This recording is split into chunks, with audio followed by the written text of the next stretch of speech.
मित्रांनो, सप्रेम नमस्कार। आपण पाहतात सन्मान न्यूज 14। भारतरत्न डॉक्टर बाबासाहेब आंबेडकर यांच्या 133व्या जयंती निमित्ताने सातपूर शहर भीममहोत्सव समितीतर्फे आयोजित मिरवणुकीत उसळला निळा महासागर। विश्वरत्न डॉक्टर बाबासाहेब आंबेडकर यांच्या 133व्या जयंती निमित्ताने सातपूर शहर भीममहोत्सव समितीतर्फे भव्य स्वरूपात भीममहोत्सवाचे आयोजन करण्यात आले आहे। या निमित्ताने काल 14 एप्रिल सायंकाळी सातपूर राजवाडा स्वारबाबा नगर निगळगल्ली सातपूर मेन रोड या मार्गे मिरवणूक आयोजित करण्यात आली। या मिरवणुकीत हजारो भीमसैनिक आणि महिला, युवती, मुले मुली मोठ्या संख्येने उपस्थित होते। ढोल ताशाच्या गजरात ही मिरवणूक सातपूर परिसरातून काढण्यात आली। जयंती समितीचे अध्यक्ष भिवानंद काळे यांनी सर्वांचे स्वागत केले। अनेक असे अदृश्य हात आपल्याला या उत्सवामध्ये ज्यांनी सगळ्या हाताने मदत केलेली आहे आणि ज्या गावकऱ्यांनी देखील 1100 रुपये दिले आहेत त्यांचे देखील आभार। आपले आपण आपले बचतनगर मधून आलेले, संतोषी माधवनगर मधून आलेले, नगर मधून, महादेवगडी मधून, श्रमिक नगर, सातपूर कॉलनी, अशोक नगर, श्रमिक नगर, राजीव नगर, नगर या सर्व आनंदवाली, संत कबीर नगर, पाटील पार्क या सर्व विभागातून आलेले हे भीमसैनिक हा निळा सागर, डोळ्याची बातम्या फेकणारा हा निळा सागर आपल्या समोर बाबासाहेबांना नतमस्तक होण्यासाठी आलेला आहे। या जयंती उत्सवासाठी रवींद्र नाना काळे, अरुण भाऊ काळे, काका काळे, खजिनदार रवींद्र बाबूराव काळे तसेच गीताताई संजय जाधव, मायाताई काळे, सार्थक विक्रम नागरे व पदाधिकाऱ्यांनी परिश्रम घेतले। यावेळी माजी सभागृह नेते दिनकर अण्णा पाटील, माजी नगरसेवक सलीम मामा शेख, राष्ट्रवादी युवक काँग्रेसचे नाशिक शहर अध्यक्ष नितीन बाळा निगळ, सातपूरचे वरिष्ठ पोलीस निरीक्षक सोहन माछरे व अनेक मान्यवरांनी भेटी दिल्या। भीम महोत्सव समिती, काळे फाउंडेशन आणि तमाम भीमसैनिकांच्या ऐक्याचे दर्शन या निमित्ताने घडले। या मिरवणुकी निमित्ताने सातपूर परिसरात जणू निळा महासागरच उसळला होता। पहा या मिरवणुकीचे क्षणचित्रे।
विचार, बाबासाहेबांचे विचार आणि बाबासाहेबांची आपण जयंती कधी साजरी करावी, सन्माननी आज अतिशय सगळं पान सन्मानचं फुललेलं आहे बाबासाहेबांना अभिवादन करण्यासाठी. त्या सन्मानचे संपादक रवींद्रजी येरंडे आणि भुगे यांचं स्वागत करतो. दिलीप कटारेजी जॉगर्स ग्रुपचे त्यांचं देखील अध्यक्ष या नात्याने स्वागत. मिरवणूक हळू येऊ द्या. माता भगिनींचं, मुलींचं, नातवांचं या सगळ्यांचं मी भीम उत्सव समितीच्या वतीनं स्वागत करतो. अनेक मान्यवर या उत्सवाला उपस्थित झाले. त्यामध्ये दिनकर पाटील होते, आमदार श्रीमती हिरे होते, खासदार हेमंतराव गोडशेकर देखील संदेश आलेला आहे.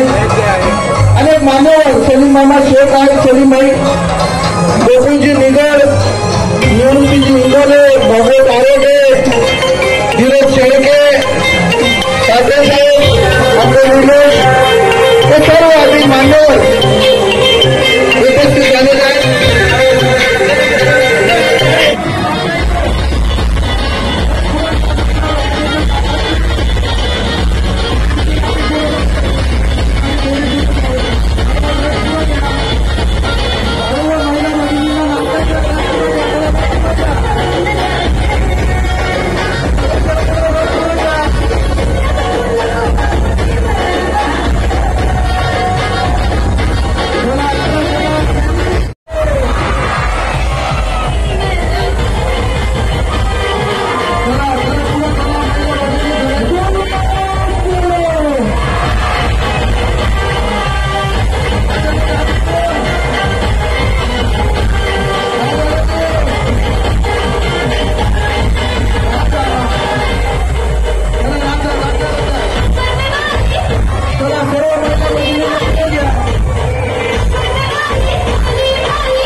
सन्मान न्यूज 14 साठी संपादक रवींद्र एरंडे, विशेष प्रतिनिधी राकेश पवार यांच्यासह मी कार्यकारी संपादक योगेश भुगे। सन्मान न्यूज 14 सातपूर नाशिक। धन्यवाद।